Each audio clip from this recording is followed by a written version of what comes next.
الله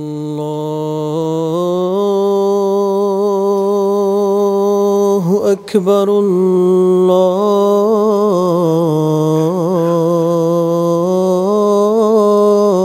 الله أكبر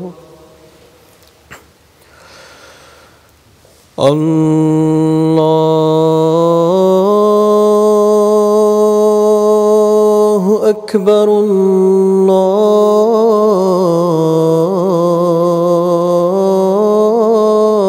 الله أكبر أشهد أن لا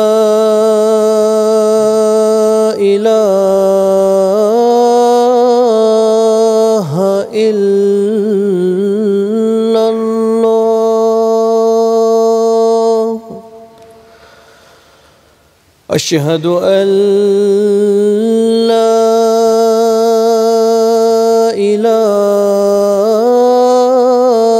إله إلا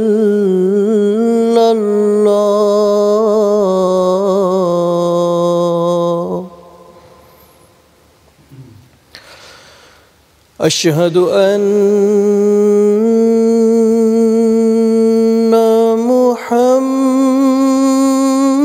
محمدًا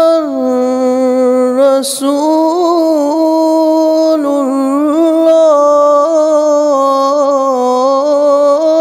الله أشهد أن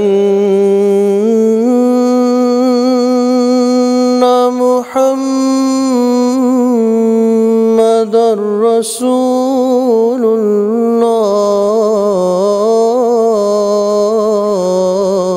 الله حي على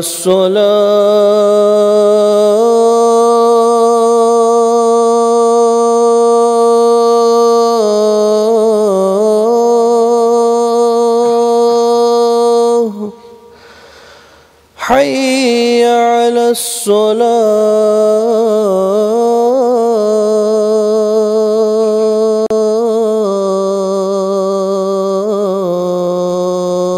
الصلاة حي على الفلاح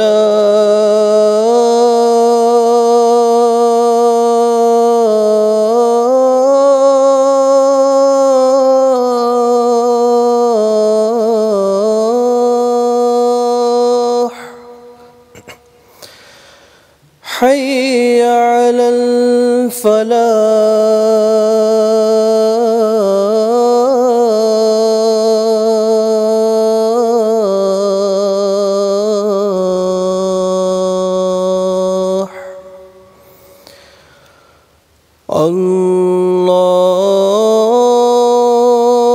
الله أكبر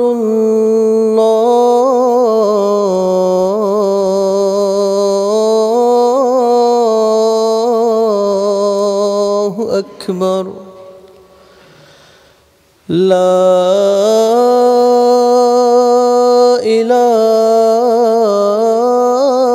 إله إلا الله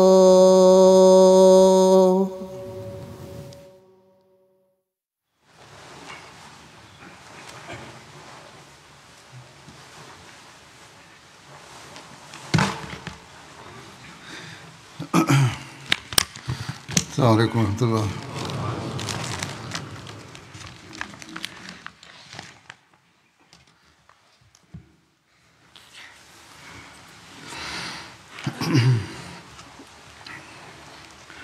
أشهد أن لا إله إلا الله وحده لا شريك له وأشهد أن محمدا عبده ورسوله أما بعد فأعوذ بالله من الشيطان الرجيم بسم الله الرحمن الرحيم الحمد لله رب العالمين الرحمن الرحيم مالك يوم الدين إياك نعبد وإياك نستعين اهدنا الصراط المستقيم صراط الذين أنعمت عليهم غير المغضوب عليهم ولا الضالين.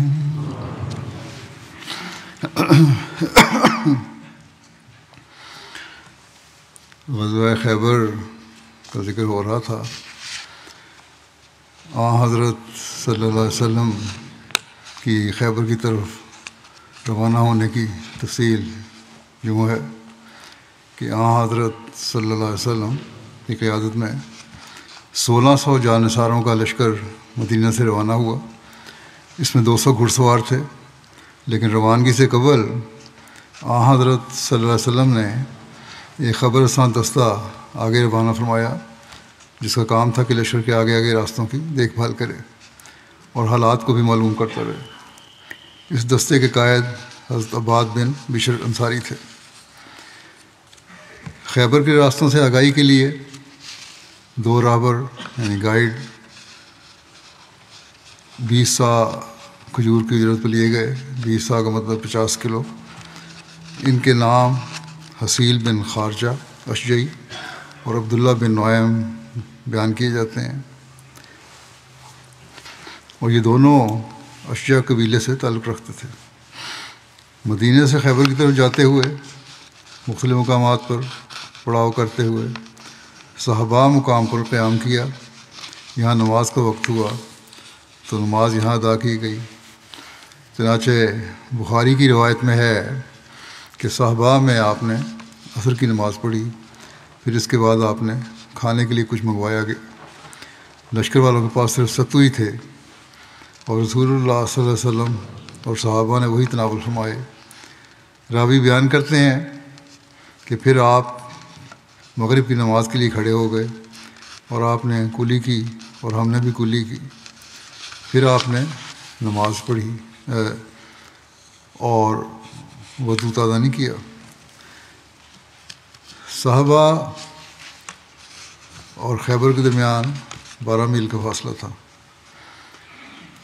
دوران سفر بعض ایسے واقعات بھی پیش آئے جن سے معلوم ہوتا ہے کہ ایسے ہنگامی حالات میں بھی نبی اکرم صلی اللہ علیہ وسلم صحابہ کی تربیت کا کتنا خیال فرماتے تھے اور نظم و ضبط اور اطاعت و فرمانبرداری جیسی صفات پیدا کرنے کی طرف توجہ دلاتے رہتے تھے. اسی طرح کا ایک واقعہ بیان ہوا ہے کہ ایک رات لشکر کے آگے آگے کوئی چمکتی ہوئی چیز چلتی ہوئی دکھائی دی. رسول اللہ صلی اللہ علیہ وسلم کو فکر ہوا اور پتہ کرنے پر معلوم ہوا کہ اسلامی لشکر کا ایک سپاہی تھا جو لشکر چھوڑ کر سب سے آگے آگے چلا جا رہا تھا، اور اس کے سر کا خود چاندی کی وجہ سے چمک رہا تھا، اور اس کا نام ابو ابس تھا. آپ صلی اللہ علیہ وسلم نے فرمایا کہ اس کو میرے پاس لاؤ. حضرت ابو ابس بیان کرتے ہیں کہ میں اس پر خوفزدہ ہوا کہ کہیں میرے بارے میں کچھ نازل نہ ہو گیا ہو. میں نے غلطی کی. وہ ڈرتے ڈرتے خدمت تک حاضر ہوئے. آپ صلی اللہ علیہ وسلم نے پوچھا کہ کیوں لشکر کو چھوڑ کر آگے آگے جا رہے تھے.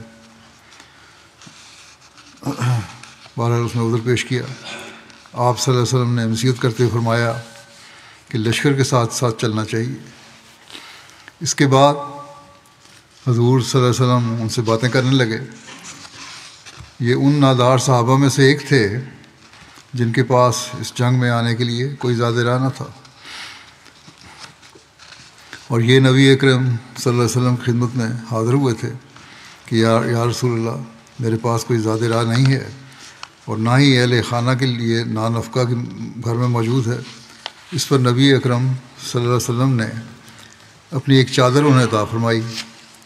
یہ دانا صحابی اس چادر کو لے کر بازار گئے، بتایا کہ آن رسول صلی اللہ علیہ وسلم نے دی ہے، اور 8 درہم میں اس کو بیچ دیا۔ 2 درہم سے گھر کا نان افقہ لیا، خرچہ وغیرہ لیا، 2 درہم سے زیادہ راہ لیا، اور 4 درہم کی اپنے لیے چادر خرید لی اور لشکر میں شامل ہو گئے۔ دوران گفتگو حضور صلی اللہ علیہ وسلم نے ان سے پوچھا کہ وہ جو میں نے چادر دی تھی وہ کہاں ہے؟ انہوں نے عرض کیا کہ وہ تو میں نے فروخت کر دی تھی، اور پھر وہ ساری تفصیل بیان کی جو بیان ہوئی ہے ابھی۔ ابو ابس کی بات سن کر رسول اللہ صلی اللہ علیہ وسلم مسکرائے اور فرمایا، اے ابو ابس، تم لوگ اب بہت تنگ دست ہو۔ مجھے اس ذات کی قسم جس کے ہاتھ میں میری جان ہے کہ اگر تم زندہ رہے اور لمبی عمر پائی تو تھوڑے ہی عرصے بعد تم دیکھو گے کہ تمہارے زاد راہ میں بہت زیادہ اضافہ ہو جائے گا، تمہارے اہل خانہ کے لیے نان و نفقہ بھی بہت زیادہ ہو جائے گا، تمہارے ہاں درہم و دینار کی بہت کثرت ہو جائے گی، اور غلاموں کی بھی فراوانی ہو جائے گی، لیکن یہ سب کچھ تمہارے لیے زیادہ اچھا نہیں ہوگا۔ حضرت ابو ابس نے نبی اکرم صلی اللہ علیہ وسلم کی یہ پیشگوئی اپنی آنکھوں سے پوری ہوتی ہوئی دیکھی، اور وہ کہا کرتے تھے کہ اللہ کی قسم سب کچھ بالکل اسی طرح ہوا جیسے آپ صلی اللہ علیہ وسلم نے فرمایا تھا۔ اب وہ اس کا تعارف یہ ہے کہ ان کا اصل نام عبد العزیٰ تھا، جسے بدل کر حضرت صلی اللہ علیہ وسلم نے عبد الرحمن رکھ دیا تھا۔ انہوں نے 70 برس عمر پائی اور حضرت عثمان کے عہد خلافت میں وفات پائی۔ حضرت عثمان نے ان کی نماز جنازہ پڑھائی اور جنت البقیع میں دفن کیا گیا۔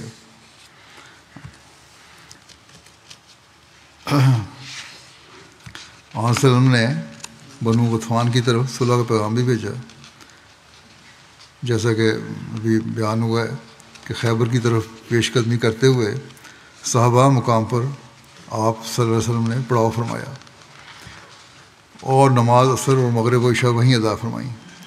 یہ جگہ خیبر سے 12 میل کے فاصلے پر تھی۔ نمازوں سے فارغ ہو کر آپ صلی اللہ علیہ وسلم نے دونوں راہبروں کو بلایا اور اپنا جنگی منصوبہ ان کو بتاتے ہوئے فرمایا کہ میں خیبر پر اس طرح حملہ کرنا چاہتا ہوں کہ ایک طرف تو اہل خیبر اور ملک شام کے درمیان حائل ہو جاؤں تاکہ وہ وہاں سے بھاگ کر شام کی طرف نہ نکل جائیں، اور ساتھ ہی قبیلہ بنو غطفان کے درمیان بھی حائل ہو جاؤں کہ وہ ان یہود کی مدد کو نہ پہنچ سکیں۔ حصیل نامی راہبر لشکر کو لے کر چلنے لگا اور ایسی جگہ پہنچ کر رک گیا جہاں سے مختلف راستے خیبر کی وادی تک جاتے تھے۔ حضور صلی اللہ علیہ وسلم نے اس سے ان سب راستوں کے نام پوچھے تو اس نے حزن، شاش، حاطب وغیرہ نام بتائے جو اپنے معنوں کے اعتبار سے تنگی، سختی اور غم و اندوہ پر دلالت کرتے تھے۔ ایک نام مرحب بتایا جو کشادگی اور فراخی کے معنی رکھتا ہے۔ تو آپ صلی اللہ علیہ وسلم نے خدائی رہنمائی کے مطابق نیک فعل لیتے ہوئے اسی مرحب نامی راستے کا انتخاب فرمایا۔ حضرت صلی اللہ علیہ وسلم کو بھی خبر ہو چکی تھی کہ بنو غطفان نے اہل خیبر کی مدد کرنے کا وعدہ کیا ہے، اور اب وہ مزید 4000 کا لشکر لے کر اس ارادے سے چل پڑے ہیں کہ وہ اسلامی لشکر کے خیبر تک پہنچنے سے پہلے ہی راستے میں اسلامی لشکر پر حملہ کر دیں۔ بنو غطفان نے اپنے نامور جنگجو سرداروں طلحہ بن خویلد اور عوینہ بن حصن کی قیادت میں کم و بیش 1000 کا لشکر پہلے ہی خیبر کی طرف بھیج دیا تھا، اور وہ خیبر کے قلعوں تک پہنچ چکا تھا، اور اب 4000 کا یہ لشکر اسلامی لشکر کو روکنے اور اپنی دانست میں اس کا خاتمہ کرنے کے لیے راستے میں تھا۔ حضرت صلی اللہ علیہ وسلم نے بنو غطفان سے رابطہ فرمایا اور انہوں نے ایک خط بھیجا جس میں لکھا کہ وہ خیبر کے ساتھ ہونے والی جنگ سے غیر جانبدار رہیں، یعنی یہ بنو غطفان، اور یہ اللہ تعالیٰ کا میرے ساتھ وعدہ ہے۔ ان کو وعدہ فرمایا کہ وہ مجھے خیبر پر فتح دے گا۔ بعض مورخین کے مطابق حضرت صلی اللہ علیہ وسلم نے یہ بھی پیغام دیا کہ وہ یہود کا ساتھ دینے سے ہٹ جائیں اور اسلام قبول کر لیں تو خیبر فتح کرنے کے بعد ان قبائل کو دے دیا جائے گا۔ بعض کے نزدیک آپ صلی اللہ علیہ وسلم نے اسلام قبول کرنے کی شرط نہیں رکھی تھی، بلکہ یہ فرمایا تھا کہ وہ خیبر والوں کی مدد نہ کریں، صرف غیر جانبدار ہوتے ہوئے ہٹ جائیں تو خیبر کی سالانہ پیداوار کا نصف انہیں دیا جائے گا۔ لیکن 1600 مسلمانوں کے مقابل پر 15,000 جنگجو سپاہیوں کی فوج اور مضبوط قلعوں کا غرور ان کے سروں میں سمایا ہوا تھا، جس کی وجہ سے انہوں نے حضرت صلی اللہ علیہ وسلم کی اس پیش گوئی کو قبول کرنے سے انکار کر دیا۔ اس پر حضرت صلی اللہ علیہ وسلم نے خزرج قبیلے کے سردار اور مخلص صحابی حضرت سعد بن عبادہ کو غطفان کے سپہ سالار عیینہ بن حصن کی طرف بھیجا۔ یہ بنو غطفان کے اس 1000 فوج کی قیادت کرتا ہوا اس وقت خیبر میں یہودی سردار مرب کے قلعے میں تھا۔ عیینہ کو جب معلوم ہوا کہ حضرت سعد نبی اکرم صلی اللہ علیہ وسلم کے نمائندے کی حیثیت سے آئے ہیں تو وہ انہیں قلعے کے اندر لانے کے ارادے سے جانے لگا، تو مرحب نے اعتراض کیا کہ مسلمانوں کے اس نمائندے کو قلعے کے اندر نہیں لانا چاہیے، کہیں وہ قلعے کے اندر آنے کے راستوں وغیرہ کو نہ دیکھ لیں۔ جبکہ عیینہ کا یہ کہنا تھا کہ وہ چاہتا ہوں کہ مسلمانوں کے نمائندے کو اندر لاؤں تاکہ وہ ہماری طاقت اور تیاریوں کے بہترین فوجی ساز و سامان دیکھ لیں، لیکن مرحب نہ مانا، جس پر عیینہ حضرت سعد کو قلعے سے باہر ملا۔ حضرت سعد نے عیینہ کو نبی اکرم صلی اللہ علیہ وسلم کو پیغام دیا کہ اللہ نے ہمیں خیبر کے فتح کرنے کا وعدہ دیا، لہذا تم یہاں سے واپس چلے جاؤ اور جنگ سے باز آ جاؤ۔ خیبر فتح کرنے کے بعد اس کی سال بھر کی کھجوریں بھی تم لوگوں کو دے دی جائیں گی۔ اس پر عیینہ نے حضرت سعد سے کہا کہ ہم اپنے حلیف کو کسی صورت نہیں چھوڑیں گے، اور ہم جانتے ہیں کہ تم لوگوں کی طاقت ہی کتنی ہے، یہ یہودی مضبوط قلعوں والے ہیں اور ان کے فوجی جوان بھی زیادہ ہیں اور اسلحہ بھی کہیں زیادہ ہے، اگر تم نے مقابلہ کیا تو تم سب لوگ ہلاک ہو جاؤ گے، اور یہ قریش وغیرہ کی طرح کے لوگ نہیں ہیں کہ جن پر تم نے فتح پا لی تھی۔ اور ساتھ یہ بھی کہا کہ میرا یہ پیغام محمد صلی اللہ علیہ وسلم کو بھی دے دینا۔ حضرت سعد نے اس کے اس متکبرانہ جواب پر عیینہ کو کہا کہ میں گواہی دیتا ہوں کہ محمد صلی اللہ علیہ وسلم ضرور تیرے پاس اس قلعے میں آئیں گے، اور اب اس وقت جو پیشکش ہم نے تجھے کی ہے اس وقت تم ہم سے اس کا مطالبہ کرو گے، لیکن تب تجھے تلوار کے سوا کچھ نہیں ملے گا، یعنی جنگ ہی ہوگی پھر۔ اور اے عیینہ، میں دیکھ چکا ہوں کہ ہم مدینے کے یہودیوں کے صحن میں بھی اترے تھے اور وہ بری طرح تباہ ہو گئے تھے۔ یہ کہہ کر حضرت سعد واپس چلے آئے اور حضرت صلی اللہ علیہ وسلم کی خدمت میں ساری بات بتائی، اور ساتھ ہی بڑے اخلاص سے عرض کیا کہ یا رسول اللہ صلی اللہ علیہ وسلم، اللہ نے جو وعدہ آپ سے کیا ہے وہ اسے ضرور پورا کرے گا اور اپنے دین کو غالب کرے گا۔ اس بدو یعنی عیینہ کو ایک کھجور بھی نہ دیجیے اس وقت۔ یا رسول اللہ، اگر تلواروں نے اسے آن لیا وہ ان یہود کو چھوڑ کر اپنے علاقے کی طرف اس طرح بھاگ جائیں گے جیسے اس سے قبل خندق کے روز وہ بھاگے تھے۔ جنگ خندق کے موقع پر بھی یہ قبیلہ 6000 کا لشکر لے کر قریش کی مدد کے لیے آیا تھا اور پھر وہاں سے واپس بھاگ گیا تھا۔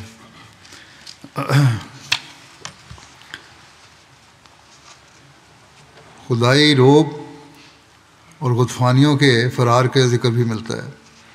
حضرت صلی اللہ علیہ وسلم نے فرمایا تھا کہ نصرت بالرعب، مجھے روب سے مدد دی گئی ہے۔ یہ واقعہ عملاً یہاں ایک مرتبہ پھر غطفانی فوجوں کے لیے رونما ہوا، جیسا کہ ذکر ہوا ہے کہ بنو غطفان کا 4000 کا لشکر اسلامی فوج پر حملہ کرنے کے لیے تعاقب کر رہا تھا تاکہ یہ مسلمانوں کو خیبر پہنچنے سے روک دے، لیکن کوئی ایسی خدائی تقدیر ظاہر ہوئی کہ غطفانیوں کا یہ لشکر اچانک واپس پلٹا اور اپنے گھروں کی جانب لوٹ گیا۔ تاریخ و سیرت کی کتب میں لکھا ہے کہ غطفانیوں کے سپہ سالار نے اپنے پیچھے سے ایک زوردار آواز سنی۔ ایک انتباہ کرنے والا انہیں آواز دے کر کہہ رہا تھا کہ مسلمانوں کے فوجی دستوں نے ان کے پیچھے سے ان کے گھروں اور مال مویشی پر غارت کری کر دی ہے اور وہ ان کے اموال اور عورتوں اور بچوں کو قید کرنے والے ہیں۔ اس پر وہ فوراً واپس لوٹ گئے اور یہود کی مدد نہ کر سکے۔ یہ غیبی مدد تھی، اللہ تعالیٰ کی آواز تھی۔ تاریخ کی کتب میں غطفان کے لشکر کی تعداد میں اختلاف بھی ہے، جیسا کہ پہلے ایک کتاب کے حوالے سے بیان ہوا ہے کہ بنو غطفان میں سے 1000 جنگجو اپنے سردار عیینہ بن حصن کے سرکردگی میں یہود خیبر کی مدد کے لیے ان کے قلعوں میں آ گئے تھے، جبکہ دیگر کتب سیرت میں ان کی تعداد 1000 کے بجائے 4000 بیان کی گئی ہے۔ اسی طرح بعض کتب سیرت میں لکھا ہے کہ عیینہ کی سرکردگی میں بنو غطفان کے 4000 افراد پر مشتمل لشکر جب خیبر کی طرف آ رہا تھا تو راستے میں ہی حضرت صلی اللہ علیہ وسلم کے وفد کے ساتھ عیینہ کی بات چیت ہوئی اور راستے سے ہی خدائی روک کی وجہ سے یہ 4000 افراد پر مشتمل دستہ واپس اپنے علاقے کی طرف چلا گیا۔ سیرت ابن ہشام میں یہ لکھا ہے اس طرح۔ بہرحال رسول اللہ صلی اللہ علیہ وسلم نے خیبر کی طرف اپنا سفر جاری رکھا اور شام کے اندھیروں میں جب خیبر کے قلعے دکھائی دیے تو آپ نے صحابہ سے فرمایا ٹھہر جاؤ۔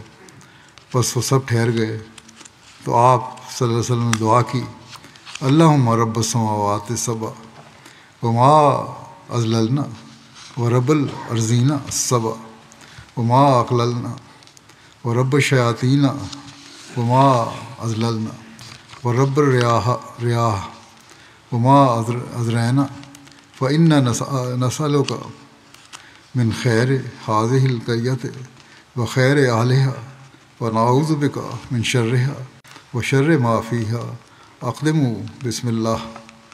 اے ساتوں آسمان کے رب اور ہر اس چیز کے جس پر ان کا سایہ ہے، اور ساتوں زمینوں کے رب اور جو کچھ انہوں نے اٹھایا ہے، اور شیاطین کے رب اور جن کو انہوں نے گمراہ کیا ہے، اور ہواؤں کے رب اور جو کچھ وہ اڑاتی ہیں، اے اللہ ہم اس بستی کی بھلائی کا سوال کرتے ہیں اور اس کے اہل کی، اور اس بستی اور اس کے اہل کے شر سے تیری پناہ چاہتے ہیں۔ پھر آپ صلی اللہ علیہ وسلم نے فرمایا اللہ تعالیٰ کا نام لے کر آگے بڑھو۔ پھر رسول اللہ صلی اللہ علیہ وسلم روانہ ہوئے یہاں تک کہ منزلہ پہنچے۔ یہ خیبر کا بازار تھا۔ یہ بازار جنگ کے بعد حضرت زید بن ثابت کے حصے میں آیا تھا۔ آپ نے رات کا کچھ حصہ منزلہ یعنی خیبر کے بازار میں گزارا۔ یہود کو یہ گمان نہ تھا کہ آپ صلی اللہ علیہ وسلم ان پر حملہ کریں گے، کیونکہ یہود کو اپنے قلعوں اور اسلحہ اور کثرت افراد پر گھمنڈ تھا۔ جب یہود کو یہ معلوم ہوا کہ رسول اللہ صلی اللہ علیہ وسلم ان کی طرف آ رہے ہیں تو ہر دن 10,000 جنگجو آدمی صفیں باندھ کر باہر نکلتے اور کہتے کہ ذرا دیکھو کہ کیا محمد صلی اللہ علیہ وسلم ہم پر لشکر کشی کریں گے؟ یہ ناممکن ہے۔ جب حضرت صلی اللہ علیہ وسلم کے پاس پہنچے تو ان کو خبر نہ ہوئی، یہاں تک کہ سورج طلوع ہو گیا۔ رات کو پہنچے تھے۔ بس جب صبح یہود اپنے قلعوں سے باہر نکلے، ان کے ہاتھوں میں کدال اور ٹوکریاں تھیں، اپنے کام کرنے کے لیے نکلے تھے۔ جب انہوں نے رسول اللہ صلی اللہ علیہ وسلم کو دیکھا تو بھاگ کر اپنے قلعوں میں چھپ گئے۔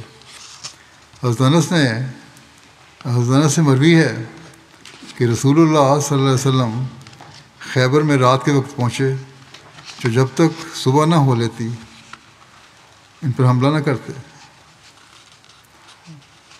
اور جب صبح ہوئی تو یہود اپنے کدالیں اور ٹوکرے لے کر نکلے۔ پہنچے تھے اس وقت، بہرحال رات کو تو حملہ نہیں کرنا تھا، آپ نے تو حملہ اسی وقت کرنا تھا جو صبح ہوتی۔ جب صبح ہوئی تو یہود اپنی کدالیں اور ٹوکرے لے کر نکلے۔ جب انہوں نے آپ صلی اللہ علیہ وسلم کو دیکھا، کہنے لگے کہ محمد صلی اللہ علیہ وسلم، اللہ کی قسم محمد اور لشکر نبی صلی اللہ علیہ وسلم نے فرمایا خربت خیبر انا اذا نزلنا بساحت قوم فساء صباح منذرین. خیبر برباد ہو گیا. جب ہم کسی قوم کے صحن میں اترتے ہیں تو ڈرائے جانے والوں کی صبح بری ہوتی ہے. منزلہ میں مستقل پڑاؤ نہیں رکھا گیا. اسلامی لشکری پڑاؤ میں تبدیلی ہو گئی تھی. اس کے بارے میں یوں ذکر ملتا ہے کہ رسول اللہ صلی اللہ علیہ وسلم خیبر پہنچے تو آپ نے منزلہ مقام پر رات گزاری اور وہیں صبح کی. حضرت حباب بن منذر آپ کے پاس آئے اور عرض کیا یا رسول اللہ صلی اللہ علیہ وسلم آپ کا اس جگہ یعنی منزلہ میں ٹھکانہ بنانا اگر اللہ تعالیٰ کے حکم سے ہے تو ہم کچھ نہیں کہتے. اگر آپ کی رائے ہے تو ہم مشورہ دیتے ہیں کہ رسول اللہ صلی اللہ علیہ وسلم مشورہ دینا چاہتے ہیں. رسول اللہ صلی اللہ علیہ وسلم فرمایا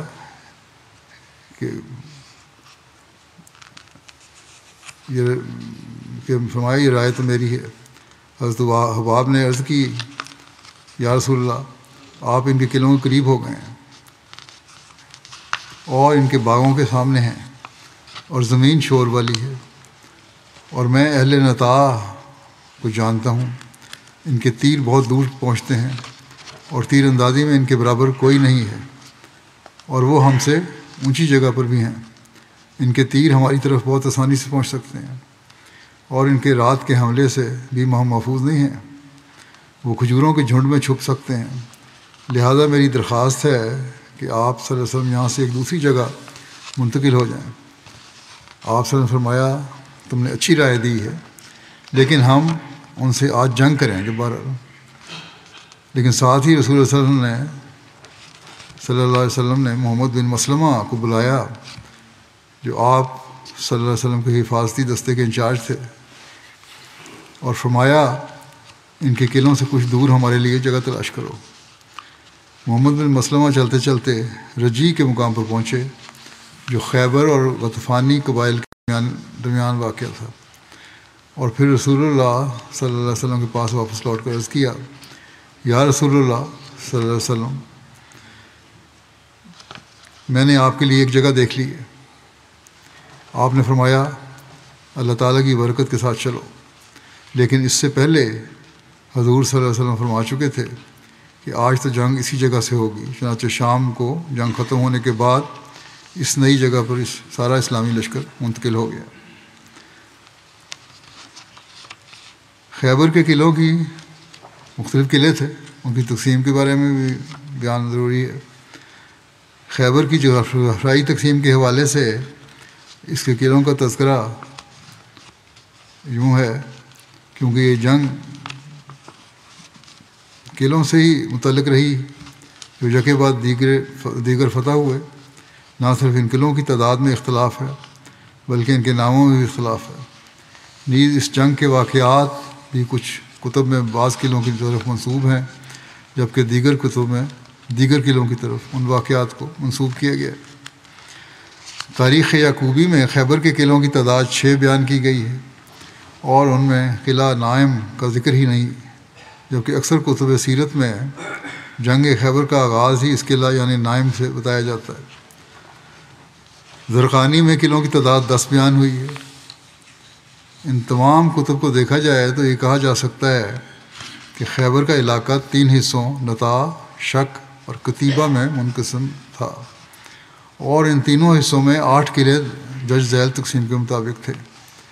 نطاع میں 3 قلعے تھے یعنی نائم، صعب اور قلعہ زبیر. اس قلعے کا نام قلعہ تھا. یہ بعد میں حضرت زبیر بن عوام کے حصے میں آیا تھا اس لیے اس کا نام قلعہ زبیر مشہور ہو گیا. شک میں 2 قلعے تھے یعنی ابئی اور بری یا بعض نے نظار بیان کیا ہے. اور کتیبہ میں 3 قلعے تھے یعنی کموس، وطی اور سلالم. جنگ کی تفصیل یوں ہے.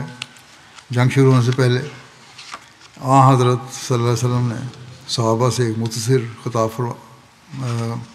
خطاب کرتے ہوئے فرمایا دشمن کے ساتھ سامنا ہونے کی تمنا مت کرو، اللہ تعالیٰ سے عافیت طلب کرو۔ تم کو معلوم نہیں کہ تم کس ابتلا میں ڈال دیے جاؤ۔ جب تم دشمن کے سامنے آؤ تو یہ دعا کرو کہ اللہم انت ربنا و ربہم و نواسینا و نواسیہم بیدک و انما تقتلہم انت۔ اے اللہ، تو ہمارا رب ہے اور ان کا رب، ان کی پیشانیاں اور ہماری پیشانیاں تیرے ہاتھ میں ہیں، تو ہی ان کو قتل کرے گا۔ پھر اس کے بعد حضرت صلی اللہ علیہ وسلم نے جنگ کا حکم دیا اور صحابہ کرام کو صبر کی ترغیب دی۔ سب سے پہلے نائم قلعہ کا محاصرہ کیا۔ یہ ان کا بہت مضبوط قلعہ تھا۔ رسول اللہ صلی اللہ علیہ وسلم نے اس دن سخت جنگ کی اور اہل نطاع نے آپ کا سخت ترین مقابلہ کیا، اور اس دن صحابہ کرام نے دفاع کیا۔ رسول اللہ صلی اللہ علیہ وسلم نے 2 زرہیں اور خود پہن رکھا تھا اور ضرب گھوڑے پر سوار تھے۔ ضرب آپ کے گھوڑے کا نام تھا، اور آپ کے ہاتھ میں نیزہ اور ڈھال تھی۔ دشمن مسلسل تیر برساتا رہا، لیکن مسلمان احتیاط سے تیر برسا رہے تھے، کیونکہ تیر کم تھے، بلکہ یہود کے گرے ہوئے تیر بھی اٹھا کر انہیں پر برسا دیے جاتے تھے۔ اس جنگ میں حضرت محمود بن مسلمہ کی شہادت کا ذکر بھی ملتا ہے۔ حضرت محمود بن مسلمہ کچھ تھک گئے اور اسلحہ بوجھل لگنے لگا اور گرمی نے خوب ستایا، تو وہ نائم کے قلعے کی دیوار کے سائے میں بیٹھ گئے۔ کہا جاتا ہے کہ یہودی سردار مرہب نے ان کو دیکھ لیا اور ان پر چکی لڑکھا دی۔ یہ بھی کہا جاتا ہے کہ کنانہ بن ربیع نے لڑکھائی تھی، اوپر سے پھینک دی۔ وہ چکی ان کے سر میں لگی اور ان کے سر کو اس طرح پھاڑ دیا کہ ان کے سر کی کھال کٹ کر چہرے پر آ پڑی۔ انہیں رسول اللہ صلی اللہ علیہ وسلم کے پاس لایا گیا۔ آپ نے کھال کو واپس اس جگہ رکھا اور کپڑے سے اس پر پٹی باندھ لی، مگر زخم اس قدر شدید تھا کہ حضرت محمود بن مسلمہ جانبر نہ ہو سکے اور چند دن کے بعد وفات پا گئے۔ حضرت محمود کے زخمی ہونے پر آپ صلی اللہ علیہ وسلم نے ان کے بھائی حضرت محمد بن مسلمہ کو تسلی دیتے ہوئے فرمایا کہ تمہارے بھائی کا قاتل جلد اپنے انجام کو پہنچ جائے گا۔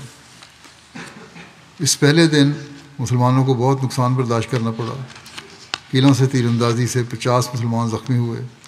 جب شام ہوئی تو رسول اللہ صلی اللہ علیہ وسلم رجیع کی طرف تشریف لے گئے اور لوگوں کو حکم دیا کہ وہ بھی آ جائیں۔ یہ وہی جگہ تھی جو حضرت حباب کے مشورے سے مقرر ہوئی تھی، اور اب یہی مقام مسلمانوں کا گویا مرکزی مقام تھا۔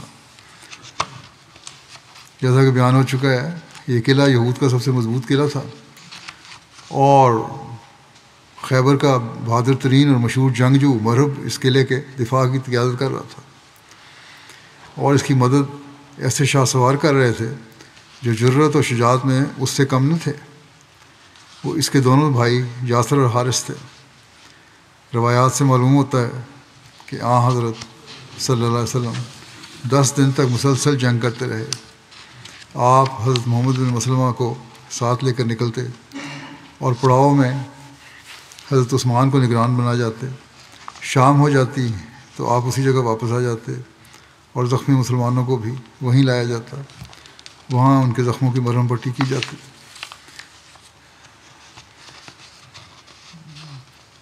اس جنگ کے واقعات میں ایک مرہب کی مبارزت اور عامر بن اقوا کی شہادت کا ذکر بھی ملتا ہے، جس کی تفصیل یوں ہے کہ انہی دنوں میں ایک دن مرہب اس قلعے کا یہودی سپہ سالار، جو بہادری اور جرأت میں اپنا ثانی نہ رکھتا تھا، قلعے سے باہر آ کر مسلمانوں کو للکارنے لگا اور غرور اور تکبر سے اپنی تلوار لہراتے ہوئے یہ شعر پڑھنے لگا کہ قد علمت خیبر انی مرہب شاکس سلاح وطن مجرب اذا الحروب اقبلت تلاہب۔ خیبر جانتا ہے کہ میں مرہب ہوں، ہتھیار بند، بہادر، تجربہ کار، جب کہ جنگیں شعلہ بھڑکاتی ہوئی آئیں۔ مرہب کا یہ چیلنج سن کر حضرت عامر بن اقوا لشکر سے نکل کر سامنے آئے اور یہ رجزیہ شعر پڑھا کہ قد علمت خیبرو انی عامر شاکس سلاح وطن مغامر، کہ خیبر کا چپا چپا آگاہ ہے کہ میں عامر ہوں، ہتھیار بند بہادر اور جنگی خطرات کے ریلے میں بے خوف و خطر کود پڑنے والا۔ اس کے بعد دونوں ایک دوسرے کے مقابلہ آ گئے اور ایک دوسرے پر وار کرنے لگے۔ مرب نے تلوار کا وار کیا جسے حضرت عامر نے اپنی ڈھال پر روکا اور فوراً جھک کر نیچے سے اس پر وار کیا، لیکن ان کی تلوار چھوٹی تھی اس لیے ان کو لگنے کے بجائے حضرت عامر کو ہی لگی اپنی تلواری، جس سے انہیں گہرا زخم لگا اور ان کی شہادت ہو گئی۔ یہ اس جنگ کے دوسرے شہید تھے۔ دونوں کو ایک ہی قبر میں یعنی رجیع کے مقام پر دفن کیا گیا۔ حضرت سلمہ بن اقوا بیان کرتے ہیں کہ میرے چچا حضرت عامر بن اقوا جب اپنے ہی ہاتھوں شہید ہو گئے تو بعض صحابہ کہنے لگے کہ عامر کے اعمال تو ضائع ہو گئے۔ چنانچہ حضرت سلمہ کہتے ہیں کہ اس پر میں روتے ہوئے نبی کریم صلی اللہ علیہ وسلم کے پاس آیا۔ میں نے کہا یا رسول اللہ، عامر کے عمل ضائع ہو گئے۔ رسول اللہ صلی اللہ علیہ وسلم آیا، یہ کس نے کہا ہے؟ کہتے ہیں میں نے کہا آپ کے بعض صحابہ نے۔ آپ نے فرمایا کذب من قال ان لہ لاجرین وجمع بین اصبع انہ لجاہد مجاہد قل عربی مشابہ مثلہ، یعنی جس نے یہ کہا غلط کہا ہے، اس کے لیے 2 اجر ہیں، اور آپ نے 2 انگلیوں کو اکٹھا کیا، یعنی 2 گنتی کا شمار کرنے کے لیے، اور فرمایا وہ تو بڑا ہی جہاد کرنے والا ہے، اس جیسا کم ہی کوئی ایسا عرب ہے جو اس زمین پر چلا ہو۔ ایک روایت میں ہے کہ چلا ہو کی جگہ یہ ہے کہ پیدا ہوا ہو، یعنی عامر جیسا کوئی عرب پیدا نہیں ہوا۔ آپ نے فرمایا اس نے 2 اجر لیے۔ یہ غلط کہتے ہیں جو کہتے ہیں کہ اس کو اجر نہیں ملا۔ رسول اللہ صلی اللہ علیہ وسلم مقام رجیع میں ہی قیام فرما رہے اور وہیں سے قلعہ نائم کو فتح کرنے کے لیے مسلسل 10 دن تک صحابہ کرام کو بھیجا جاتا رہا۔ اس بار بار کی ناکامی اور صحابہ کے زخمی ہونے اور 2 صحابہ کی شہادت سے یہود کے حوصلے اور بڑھ رہے تھے۔ آخر ایک رات آپ صلی اللہ علیہ وسلم نے فرمایا کل میں اس شخص کے ہاتھ میں جھنڈا دوں گا جس کے ہاتھ پر اللہ تعالیٰ فتح عطا فرمائے گا، وہ اللہ اور اس کے رسول سے محبت کرتا ہے۔ بخاری کی روایت ہے یہ۔ حضرت بریدہ بیان کرتے ہیں کہ ہم نے وہ رات بڑی خوشی میں گزاری کہ کل فتح ہو جائے گی، اور لوگوں نے یہ سوچتے سوچتے رات گزاری کہ کل کس کو جھنڈا دیا جائے گا۔ پھر جب صبح ہوئی تو سارے لوگ رسول اللہ صلی اللہ علیہ وسلم کے پاس آئے۔ ہر شخص یہ امید اور تمنا کر رہا تھا کہ جھنڈا اس کو دیا جائے۔ حضرت عمر بیان کرتے ہیں کہ میں نے اس روز سے پہلے کبھی بھی امارت کو پسند نہیں کیا تھا۔ حضرت بریدہ بیان کرتے ہیں کہ ہم میں سے کسی کو رسول اللہ صلی اللہ علیہ وسلم سے کسی مرتبے کے حصول کی تمنا نہیں ہوئی، مگر ہر شخص یہ تمنا کر رہا تھا کہ آج اس کو یہ جھنڈا ملے۔ حتیٰ کہ کہتے ہیں میں نے ایڑیوں کے اونچا کیا اور سر کو بلند کیا کہ شاید مجھے جھنڈا دے دیا جائے۔ حضرت سلمہ اور حضرت جابر بیان کرتے ہیں کہ حضرت علی رسول اللہ صلی اللہ علیہ وسلم سے پیچھے رہ گئے تھے۔ سفر خیبر کے دوران بیماری کی وجہ سے ساتھ نہیں آئے تھے، لیکن بعد میں بے چین ہو کر چلے آئے کیونکہ ان کی آنکھوں میں شدید درد تھا اور اس سے دکھائی نہیں دیتا تھا۔ جب رسول اللہ صلی اللہ علیہ وسلم خیبر کے لیے روانہ ہوئے تو حضرت علی نے سوچا میں رسول اللہ صلی اللہ علیہ وسلم کے پیچھے رہ جاؤں، یہ کس طرح ہو سکتا ہے؟ حضرت علی پیچھے چل پڑے حتیٰ کہ رسول اللہ صلی اللہ علیہ وسلم کے ساتھ جا ملے۔ حضرت بریدہ بیان کرتے ہیں کہ جب رسول اللہ صلی اللہ علیہ وسلم نے صبح کی تو آپ نے صبح کی نماز پڑھی، پھر جھنڈا منگوایا اور کھڑے ہو گئے اور لوگوں کو واعظ کیا۔ پھر فرمایا علی کہاں ہے؟ صحابہ نے کہا کہ علی کی آنکھوں میں تکلیف ہے۔ آپ نے فرمایا علی کو بلاؤ۔ حضرت سلمہ بیان کرتے ہیں کہ میں حضرت علی کو لے آیا۔ رسول اللہ صلی اللہ علیہ وسلم نے ان کو فرمایا انہیں کیا ہو گیا ہے؟ حضرت علی نے عرض کیا کہ میری آنکھوں میں درد ہے حتیٰ کہ میں سامنے والی چیز کو بھی نہیں دیکھ سکتا۔ آپ صلی اللہ علیہ وسلم نے فرمایا میرے قریب آؤ۔ حضرت علی بیان کرتے ہیں کہ میرا سر آپ نے اپنی گود میں رکھا، پھر اپنے ہاتھوں میں لعاب دہن لیا اور میری آنکھوں پر لگایا۔ حضرت علی ایسے ٹھیک ہو گئے کہ گویا آپ کی آنکھوں میں کبھی کوئی تکلیف ہی نہیں ہے۔ پھر وفات تک آپ کی آنکھوں میں کبھی تکلیف نہیں ہوئی۔ حضرت صلی اللہ علیہ وسلم نے حضرت علی کے لیے دعا کی اور انہیں جھنڈا دیا۔ حضرت مسلم موعود رضی اللہ عنہ نے بھی اس واقعے کا ذکر کیا ہے کہ کہتے ہیں کہ خیبر کے دن حضرت علی کو موقع ملا۔ رسول کریم صلی اللہ علیہ وسلم نے فرمایا آج میں اسے موقع دوں گا جو خدا سے محبت کرتا ہے اور جس سے خدا تعالیٰ محبت کرتا ہے، اور تلوار اس کے سپرد کروں گا جسے خدا تعالیٰ نے فضیلت دی ہے۔ حضرت عمر کہتے ہیں کہ میں اس مجلس میں موجود تھا اور اپنا سر اونچا کرتا تھا کہ شاید رسول کریم صلی اللہ علیہ وسلم مجھے دیکھ لیں اور مجھے دے دیں، مگر آپ صلی اللہ علیہ وسلم دیکھتے اور چپ رہتے۔ میں پھر سر اونچا کرتا، آپ پھر دیکھتے اور چپ رہتے، حتیٰ کہ علی آئے، ان کی آنکھیں سخت دکھتی تھیں۔ رسول کریم صلی اللہ علیہ وسلم نے فرمایا علی آگے آؤ۔ وہ آپ کے پاس پہنچے تو آپ نے لعاب دہن ان کی آنکھوں پر لگایا اور فرمایا اللہ تعالیٰ تمہاری آنکھوں کو شفا دے، یہ تلوار لو جو اللہ تعالیٰ نے تمہارے سپرد کی۔ ایک اور مقام پر حضرت مسلم موعود نے لکھا ہے اس طرح کہ ایک دن رسول اللہ صلی اللہ علیہ وسلم کا خدا تعالیٰ سے صلی اللہ علیہ وسلم کو خدا تعالیٰ نے بتایا کہ اس شہر کی فتح حضرت علی کے ہاتھ پر مقدر ہے۔ آپ صلی اللہ علیہ وسلم نے صبح کے وقت یہ اعلان کیا کہ میں اسلام کا سیاہ جھنڈا آج اس کے ہاتھ میں دوں گا جس کو خدا اور اس کا رسول اور مسلمان پیار کرتے ہیں۔ خدا تعالیٰ نے اس قلعے کی فتح اس کے ہاتھ پر مقدر کی ہے۔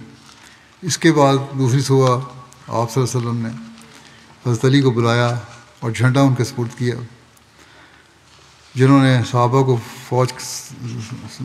کی فوج کو ساتھ لے کر قلعے پر حملہ کیا۔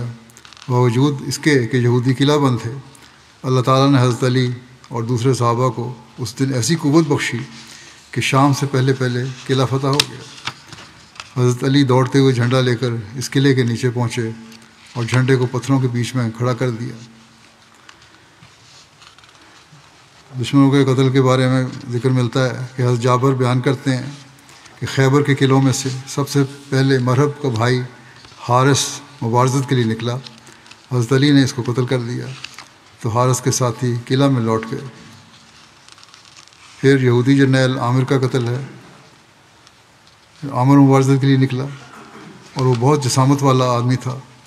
حضرت علی اس کے مقابلے کے لیے نکلے اور اس کو کئی ضربیں لگائیں لیکن کوئی ضرب کارگر نہ ہوئی۔ پھر حضرت علی نے اس کی پنڈلی پر وار کیا تو وہ بیٹھ گیا۔ آپ نے اس کو قتل کر دیا اور اس کے ہتھیار لے لیے۔ یہودی جرنیل عسیر کے قتل کا واقعہ ہے۔ ایک یہودی جرنیل عسیر مبارزت طلب کرتے ہوئے نکلا تو محمد بن مسلمہ اس کے مقابلے کے لیے نکلے اور اس کو قتل کر دیا۔ مرہب کے بھائی یاسر کا قتل ہوا۔ ابن اسحاق نے لکھا ہے کہ پھر یاسر ظاہر ہوا جو مرہب کا بھائی تھا اور وہ رجز پڑھ رہا تھا۔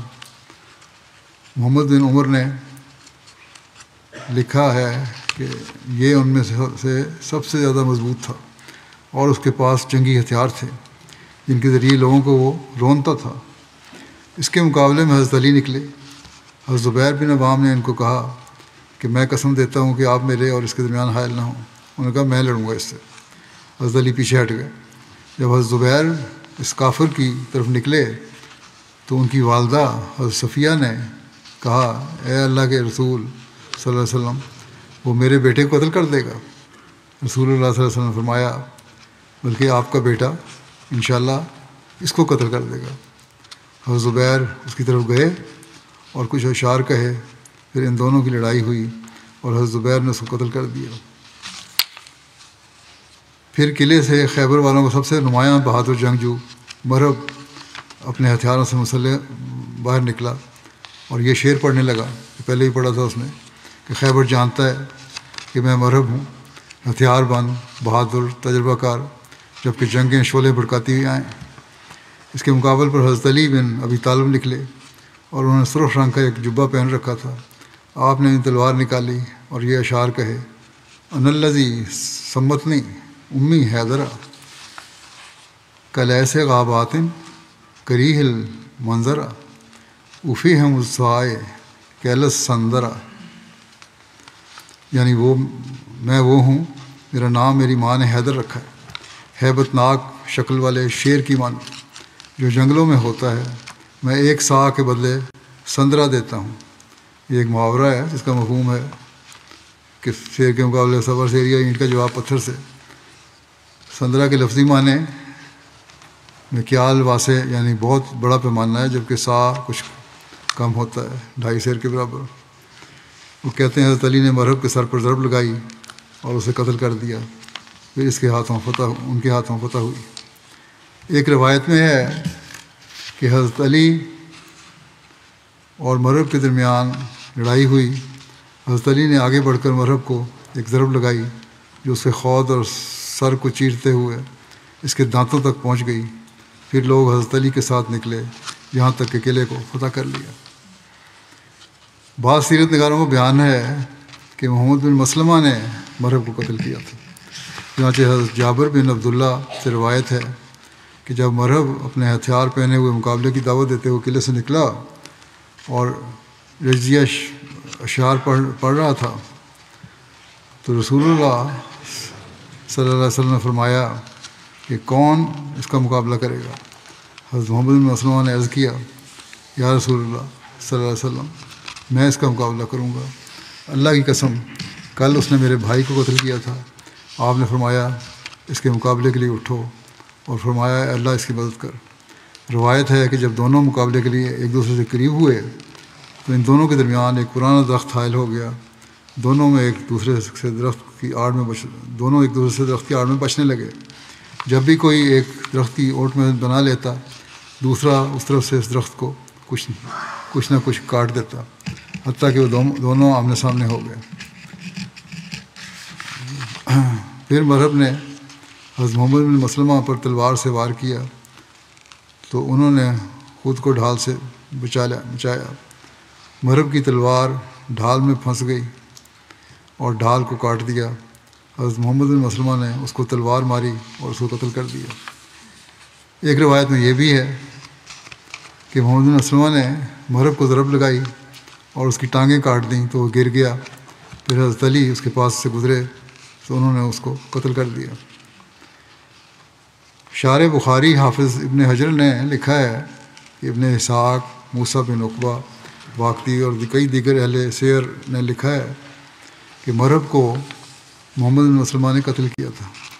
محمد بن مسلمہ نے مرہب کے بھائی حارث کو قتل کیا تھا، لیکن بعض راویوں کو اشتباہ ہو گیا اور انہوں نے حارث کے بجائے مرہب کا نام لکھ دیا۔ اور اگر معاملہ اس طرح نہیں ہے تو پھر جو صحیح مسلم میں ہے کہ حضرت علی نے مرہب کو قتل کیا، وہ دیگر کی نسبت بہرحال مقدم ہے۔ صحیح مسلم میں حضرت سلمہ بن اکوع سے یہ روایت ہے کہ حضرت علی نے ہی مرہب کو قتل کیا تھا۔ صحیح مسلم کی روایت 2 وجہوں سے مقدم ہے۔ پہلی یہ کہ وہ سند کے اعتبار سے صحیح ہے، دوسری یہ کہ حضرت جابر جنہوں نے محمد بن مسلمہ والی روایت بیان کی ہے غزوہ خیبر میں موجود نہیں تھے۔ اس بارے میں یہ بھی واضح ہو کہ مرہب اور اس کے ساتھ ان دیگر یہودیوں کی مبارزت اور قتل کے واقعات کی بابت تاریخ و سیرت کی کتب میں یہ اختلاف ہے کہ کس قلعے میں ہوا تھا۔ بخاری، مسلم، سیاستہ وغیرہ میں تو کسی بھی قلعے کا نام مذکور نہیں ہے۔ اسی طرح بعض کتب سیرت نے یہ واقعات بیان کیے ہیں لیکن کسی قلعے کی تخصیص نہیں کی، جیسے سیرت ابن ہشام، طبقات ابن سعد، شرح زرقانی وغیرہ۔ البتہ بعض کتب میں قلعہ کموس کی نسبت ان واقعات کا ذکر ہے اور بعض میں قلعہ نائم کی نسبت ذکر کیا گیا ہے۔ بہرحال 9 دن تک یہ رسول اللہ صلی اللہ علیہ وسلم مسلمانوں کے ساتھ اس قلعے پر حملہ کرتے رہے، یہاں تک کہ 10ویں دن اللہ تعالیٰ نے مسلمانوں کو اس قلعے پر فتح دی۔ مسلمانوں کے قلعہ نائم پر قبضہ کرنے کے بیان میں کسی مورخ نے اس بات کا ذکر نہیں کیا کہ اس قلعے کی فتح کے وقت جو خیبر کا مضبوط ترین قلعہ تھا، مسلمانوں نے کتنی غنائم اور کس قدر ہتھیاروں سے پر قبضہ کیا۔ ممکن ہے کہ مسلمانوں کو یہ قابل ذکر چیز نہ ملی ہو، کیونکہ یہود نے ہنگامی حالات کے پیش نظر عورتوں اور بچوں کو پہلے ہی دوسرے قلعوں میں منتقل کر دیا تھا، اور جب یہود شکست کھا گئے اور قلعہ نائم پر مسلمانوں کے حملہ روکنے سے عاجز آ گئے تو وہ خود بھی سہولت کے ساتھ قلعہ صعب بن معاذ میں منتقل ہو گئے، اور قلعہ نائم کے مارکوں میں کوئی ایک یہودی بھی مسلمانوں کے ہاتھ قید نہیں ہوا۔ دیکھیے اور مزید تفصیل بھی ہے انشاءاللہ آئندہ باقی قلعوں کے واقعات۔ جیسا کہ میں دعا کے لیے کہتا رہتا ہوں، دنیا کے حالات کے بارے میں، مسلمانوں کے حالات کے بارے میں،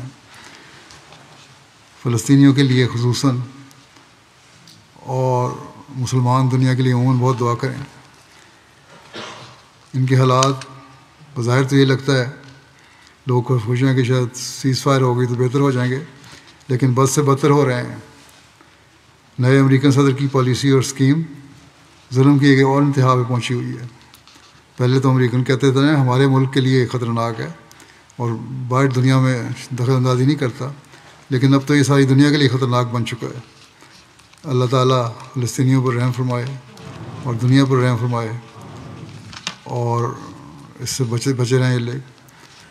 عرب ممالک اب بھی اپنی آنکھیں کھولیں اور اتحاد قائم کرنے کی کوشش کریں، اس کے بغیر گزارا نہیں ہے، ورنہ فلسطین ہی نہیں باقی بھی عرب ممالک جو ہیں وہ بھی سخت مشکلات کا سامنا کریں گے۔ گوا بعض غیر مسلموں کی طرف سے بھی ان کے حق میں، فلسطینیوں کے حق میں ظلم کے خلاف آوازیں اٹھنے لگی ہیں، لیکن جو طاقتور ہے وہ تو اس وقت مکمل طور پر اپنی طاقت کے نشے میں شعور ہے، وہ کسی کی سننا نہیں چاہتا۔ بس بہت زیادہ ان مسلمانوں کو توجہ کی ضرورت ہے اور ہمیں ان کے لیے دعائیں کرنے کی ضرورت ہے، ہمارے پاس تو اور کوئی طاقت نہیں ہے۔ اسی طرح پاکستان کے احمدیوں کے لیے بھی دعا کریں، ان کے بھی حالات بعض دنوں میں بہت زیادہ شدت اختیار کر جاتے ہیں مخالفت میں۔ بنگلہ دیش کے احمدیوں کے لیے بھی دعا کریں، وہاں بھی اللہ تعالیٰ ان کو ہر قسم کے مخالفتوں سے اور حملوں سے بچائے۔ باقی جگہوں پر بھی مظلوم لوگوں کے لیے دعا کریں، مظلوم احمدیوں کے لیے دعا کریں، اللہ تعالیٰ ان سب کو اپنے حفظ و امان میں رکھے، دنیا کو عقل دے، امن قائم کرنے کی توجہ پیدا ہو ان سب کی۔ اللہ تعالیٰ ہمیں دعاؤں کی توفیق دے۔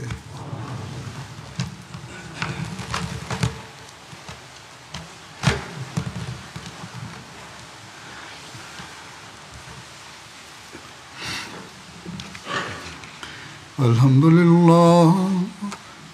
للہ نحمدہ ونستعینہ ونستغفرہ ونؤمن بہ ونتوکل علیہ ونعوذ باللہ من شرور انفسنا ومن سیئات اعمالنا من یہدہ اللہ فلا مضل لہ ومن يضلل فلا هادي له